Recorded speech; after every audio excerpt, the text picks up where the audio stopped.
শেখ হাসিনা ও শেখ রেহানার ৫২ বছর পুরনো লকার ঘিরে চলছে তোলপাড়। বাংলাদেশ ব্যাংক বলছে, ব্যাংক কোম্পানি আইনে শেখ হাসিনা জীবিত থাকায় আদালতের নির্দেশ ছাড়া এই লকার খোলা বা ভাঙা সম্ভব নয়। আর বিশেষ কারণে খুলতে হলে আদালতের আদেশ, পূর্ব ঘোষণা, ম্যাজিস্ট্রেট ও নিয়ন্ত্রক সংস্থার উপস্থিতি বাধ্যতামূলক। সাবেক প্রধানমন্ত্রী শেখ হাসিনা ও তার বোন শেখ রেহানার নামে লকারটি খোলা হয় ১৯৭৩ সালে। ৫২ বছর ধরে নির্দিষ্ট সময় পরপর সচল রাখা হয়েছে এটি। এমনকি শেখ হাসিনার সর্বশেষ ট্যাক্স ফাইলেও লকারটির তথ্য ছিল। গত মার্চে দুদকের আবেদনের প্রেক্ষিতে আদালতের নির্দেশে শেখ হাসিনার ১২৪টি ব্যাংক হিসাব সহ এই লকারও জব্দ করে বাংলাদেশ ব্যাংকের আর্থিক গোয়েন্দা ইউনিট BFIU।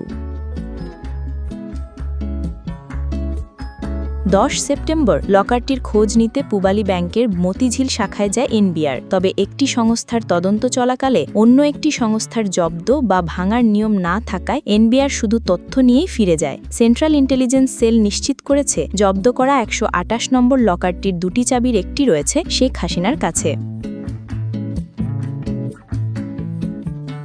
ব্যাংকটিতে শেখ হাসিনার অ্যাকাউন্টে ১২ লাখ এবং শেখ রেহানার সঙ্গে যৌথ নামে ৪৪ লাখ টাকার FDR জব্দ করা হয়েছে। BFIU এর তথ্য অনুযায়ী শেখ হাসিনা ও তার পরিবারের ফ্রিজ করা হিসাবে এখন পর্যন্ত টাকার পরিমাণ ৬৩৫ কোটি ১৪ লাখ।